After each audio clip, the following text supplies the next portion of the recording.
18వ అధ్యాయము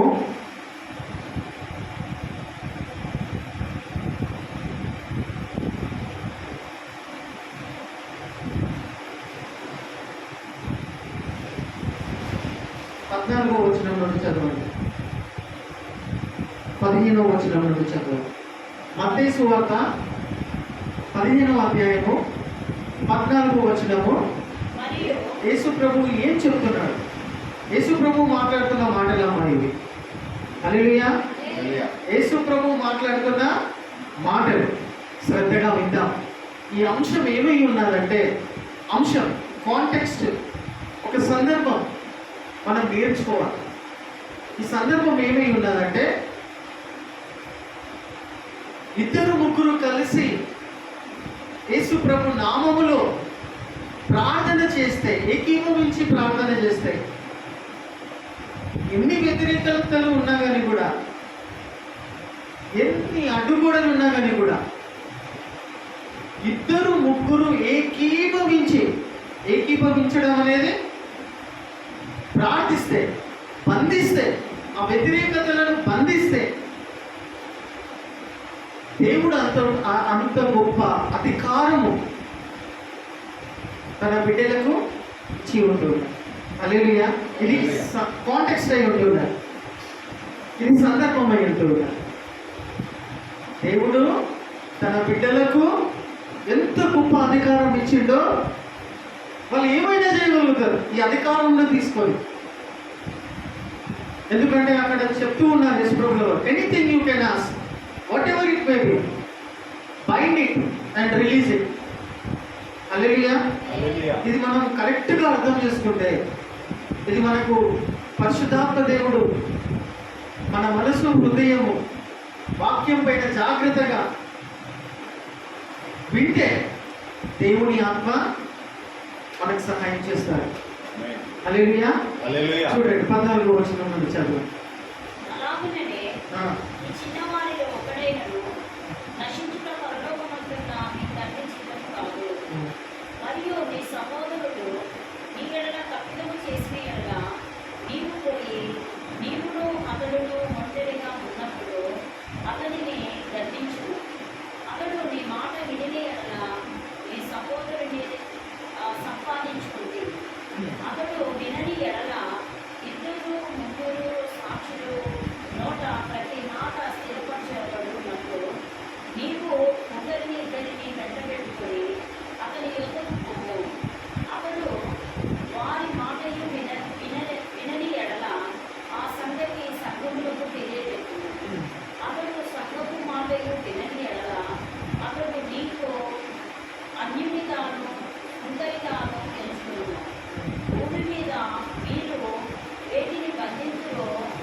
ప్రియమైన వారులారా, ఇది సందర్భము ఇంకొక అధ్యాయంలో అడుగుతారు. చూడండి,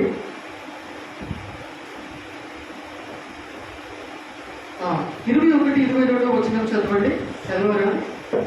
అదే అధ్యాయం. ఆ సమయమున పీటర్ ఆయన దగ్గరికి వచ్చి, పీటర్ జీసస్ దగ్గరికి వచ్చి, ప్రభువా, నా సహోదరుని నా ఎడల తప్పిదము చేసిన ఎడల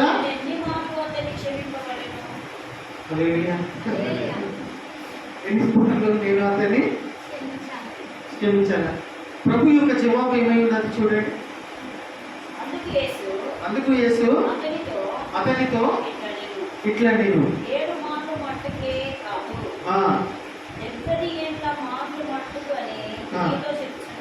అది కరెక్ట్గా నాకు చదివి మీకు ఏమర్థమైందో ఇక్కడ కూర్చున్న మీరు ఒక్కొక్కరు దాని అర్థం చెప్పండి. ఎన్నిసార్లు క్షమించమంటున్నాడు? 73 సంవత్సరాలు. అది చదవండి, పదము చదవండి. 70 ఏండ్ల మామూలు మట్టు బలి, 70 ఏండ్ల మామూలు మట్టు బలి మీతో చెప్తున్నాను. అంటే 70 years. ఆ మాటకి అర్థమైతుంది మీకు? అంటే మీకు ఏమర్థం లేదు? క్షమించాలి 40 years. క్షమించాలని అర్థమవుతుంది 40 మీకు? years. మన బ్రతుకు దినములన్నీ కూడా క్షమాపణే ఉంటాయి. ఎవరిని క్షమించాలి? ఎవరినైనా సహోదరు, మన సంఘంలో ఉన్నవారు ఎవరినైనా, బయట వారిని. 70 సంవత్సరాలు. మనుషుని ఆయుష్ కాలం 70 సంవత్సరాలు.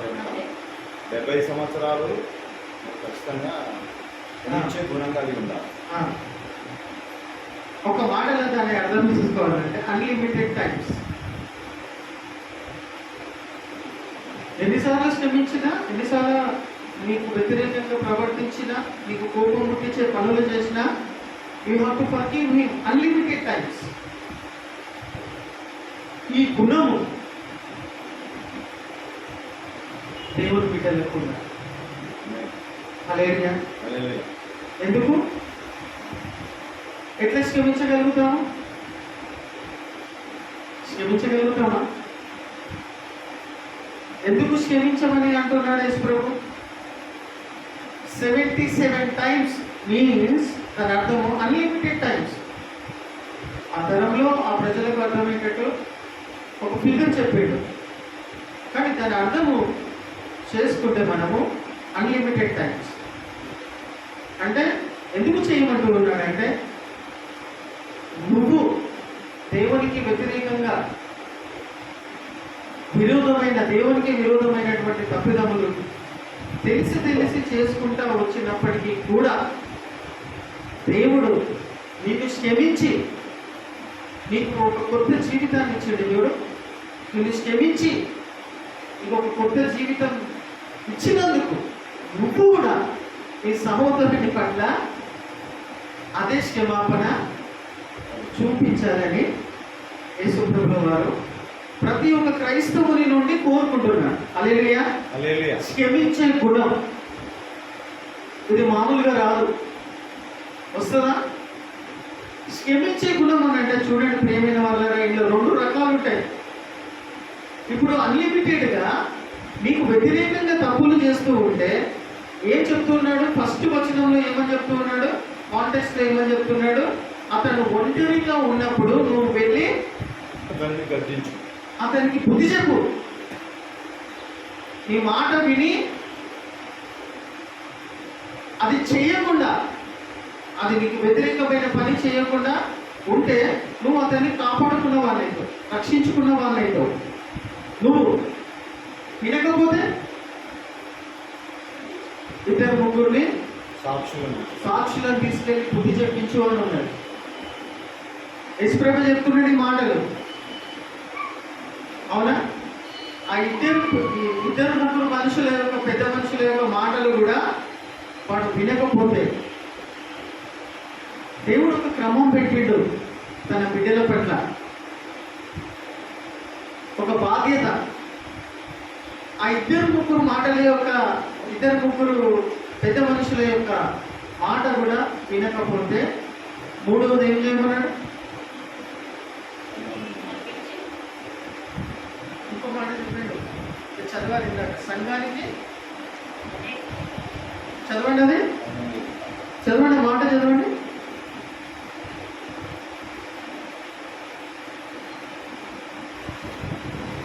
అతడు వారి మాట వినని ఎనగా సంగతి సంగమునకు తెలియజెప్పుము. అతడు సంగపు మాటలు వినని ఎడల అతనిని నీకు అన్యునిగాను సుంకరిగాను ఎంచుకొను. భూమి మీద ఏమంటున్నాడు? సంఘానికి ఇన్ఫార్మ్ చేయాలా. నీ తమ్ముడు, నీ సహోదరుడు నీకు వ్యతిరేకంగా ఉంటున్న విషయం పెద్ద మనుషులకు తీసుకెళ్ళి చెప్పినా వాడు వింటలేడయ్యా. నేను పర్సనల్గా వెళ్ళి చెప్పినా వింటలేడు. ఏం చేయాలన్నప్పుడు సంఘానికి ఆ విషయం తీసుకొచ్చి చెప్పమంటున్నారు యేసు ప్రభు. సంఘము మాట కూడా వాడు వినకపోతే, సంఘం అంటే not a ordinary thing on earth. Church అంటే మామూలు విషయం కాదు.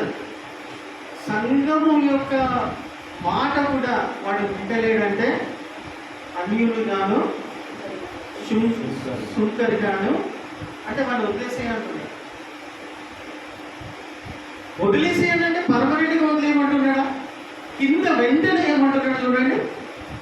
అంటే వాడు వదిలేసేయాలంటే వాడు నశించిపోవడము దేవునికి ఇష్టం లేదు. మళ్ళీ ఏం చేయాలి ప్రభు? సంఘం చెప్పినా వింటలేడు వాడు. అన్నిటిలాగా సుందరి కాదు ఎంచుకోవడం. సంఘముగా అనుకోవాలి. ఎంచుకొని వదిలేసేయాలి వాడిని. వదిలేయమని చెప్తుండే యేసు ప్రభు. వీడు అన్యుడు అంటే వదిలేయడం అని అంటే దాని అర్థం నువ్వు పూర్తిగా వదిలేయడం కాదు. వాడు అట్లనే వాటిలలో ఉండి నశించిపోవడము, ఏమో కూడా విధంగా ఉండి నశించిపోవడము దేవుని చిత్తం కాదు.